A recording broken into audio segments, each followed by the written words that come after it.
একটা গান গাও। এসো এসো সুন্দরী, আমি তোমাকে রাজরানী করব।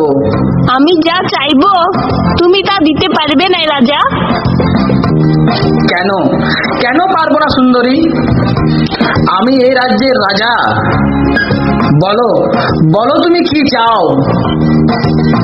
আমি তোমার ওই মহাজ্ঞান মহামন্ত্র চাই রাজা। না না, এ আমি দিতে পারবো না।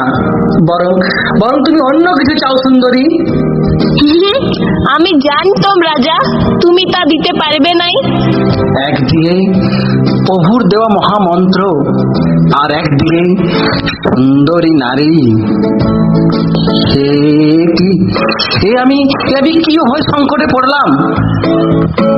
হ্যাঁ, আমি তোমাকে মহাজ্ঞান মহামন্ত্র দিতে পারি সুন্দরী, একবার আলিঙ্গন করতে দাও।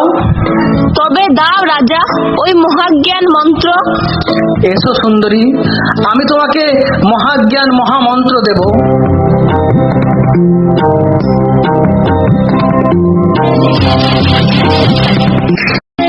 সুন্দরী সুন্দরী সুন্দরী, তুমি কোথায়?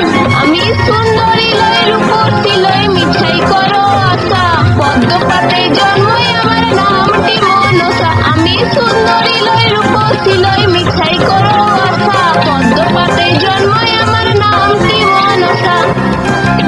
ধরা দিব আমি সেই দিন চাঁদ, যেদিন তুই আমাকে মা বলে পুষ্পাঞ্জলি দিবি। চ্যাংমুড়ি কানি, তুই প্রভুর দেওয়া মহাজ্ঞান মহামন্ত্র তুই ছল করে কেড়ে নিলি। তবে মনে রাখিস, আমার মন কোনোদিনই কেড়ে নিতে পারবি না। পাষাণ গলে যেতে পারে, কিন্তু এই চন্দ্রধরের মন কোনোদিন গলবে না।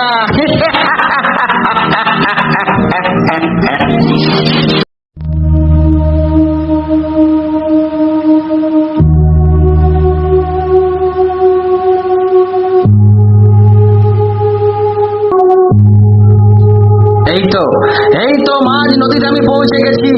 দেখি দেখি এবার কি করতে পারে ওই চ্যাংমুড়ি কানি।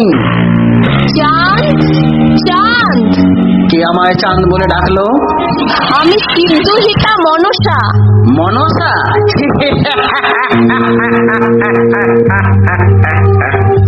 দূর হয়ে যা, দূর হয়ে যা তুই আমার চোখের সামনে থেকে। জলে স্থলে কোথাও কি আমাকে রেহাই দিবি না? আমায় একবার পূজা দাও। না না, তোর পূজা আমি কিছুতেই করব না। যে হস্তে পুজিয়াছি দেব সুলো পানি, সে হস্তে নাহি পুজিব চ্যাংমুড়ি কানি।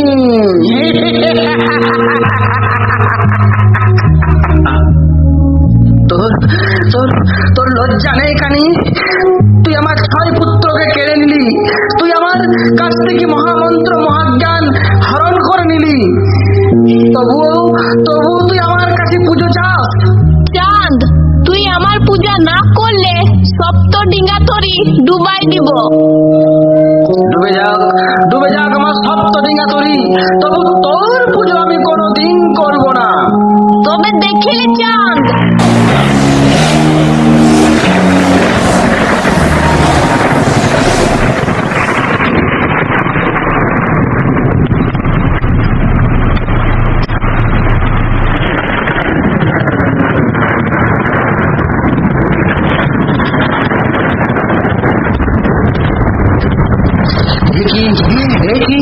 চারিদিকে ঘোর অন্ধকার, ঝড় বৃষ্টিতেই চারিদিক অন্ধকার করে দিল।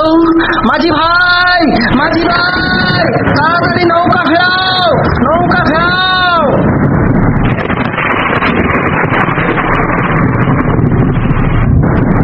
ওলো খাই খেলা করে রে অতি বড় রঙে, কখনো বা একা খেলে কখন নেড়ার সঙ্গে। হলো খাই খেলা করে রে অতি বড় রঙে, কখনো বা একা খেলে কখন নেড়ার সঙ্গে। লোকাই খেলা করে রে অতি বড় রঙে, কখনো বা একা খেলে কখনো নেড়ার সঙ্গে। চলো চলো চলো, রানীমা এবার বকবে। অনেক খেলা হয়েছে বাবা।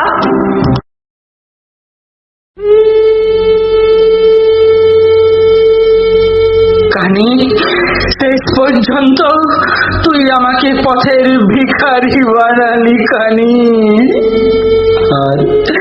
আর আমি সহ্য করতে পারছি না। আমাকে আমাকে একটু ভিক্ষে করতে হবে। দেখি দেখি ওই সামনের গ্রামে যদি কিছু ভিক্ষা পাই।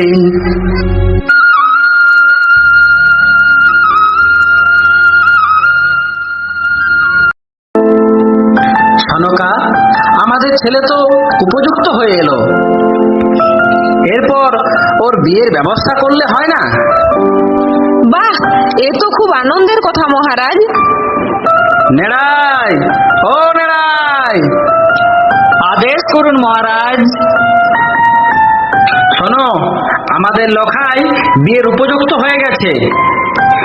তুমি গণক ঠাকুরকে সঙ্গে নিয়ে দেশে বিদেশে লখাইয়ের পাত্রীর খোঁজ করো।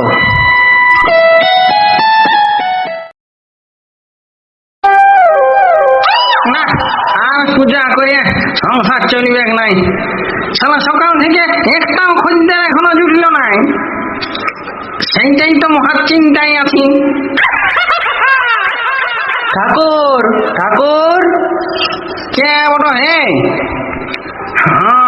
ঠিক ঠিক ঠিক, মনে হচ্ছে কোন খোঁজদারই বটে। ঠাকুর, রাজা মশাইয়ের আদেশ, লখাইয়ের পাত্রী দেখতে যেতে হবে। পাত্রী দেখতে? চলো তবে, এক নিয়েই যাবো।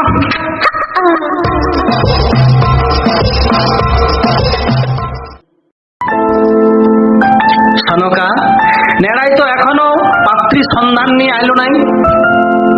কেমন দেখলে নেড়াই? তার রূপ কেমন দেখলে নেড়াই? ও তার রূপ যেন কাঁচা সোনা, কি দিব মা রূপের তুলনা। ও তার রূপ যেন কাঁচা সোনা, কি দিব মা রূপের তুলনা। ও তার রূপ যেন কাঁচা সোনা, কি দিব মা রূপের তুলনা। ও তার রূপ যেন কাঁচা সোনা, কি দিব মা রূপের তুলনা। তা গণক মহাশয়, গণনায় কি দেখলে?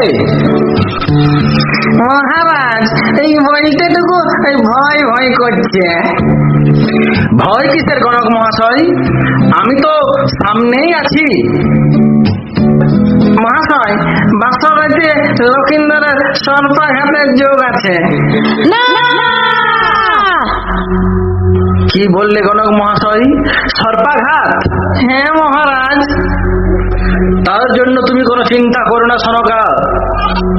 আমি বিশ্বকর্মাকে দিয়ে লোহার বাসঘর তৈরি করাবো সান্তালি পর্বতে, আর তার ভিতরে আমি পুত্র পুত্র বধূকে শয়ন করাবো। চলো নেড়াই, দেখি কিছু ব্যবস্থা করি। জো আজ্ঞা মহারাজ। আমি খেলবো খেলবো বিদ্যা সরোবরে, বেরতে চলে যাব চম্পকনগরে। বেহুলা, তুই বিহার গরবে তোর পায়ের জল আমাকে দিলি। দিলম অভিশাপ, তুই কাল ঘুমে তোর স্বামীকে হারাবি। বিহার রাতেই দংশন করবে কাল লাগিনি। মা গো, তুমি কে মা, আমায় দিলে অভিশাপ? আমি কে? আমি শিব দুহিতা মনসা। মা গো মা, তুমি এই অভিশাপ ফিরিয়ে নাও। আমি যে বিধবা যন্ত্রণা সহ্য করতে পারবো না। মা গো, তাহলে কি আমি আমার স্বামীকে কোনোদিনও ফিরে পাবো না? পাবে বেহুলা, তবে তার জন্য কঠিন পরীক্ষা দিতে হবে। হে মা, আমি আমার স্বামীকে ফিরে পাবার জন্য যে কোনো পরীক্ষায় উত্তীর্ণ হতে পারবো। তবে শুনো বেহুলা, যখন তোমার স্বামীকে কাল লাগিনি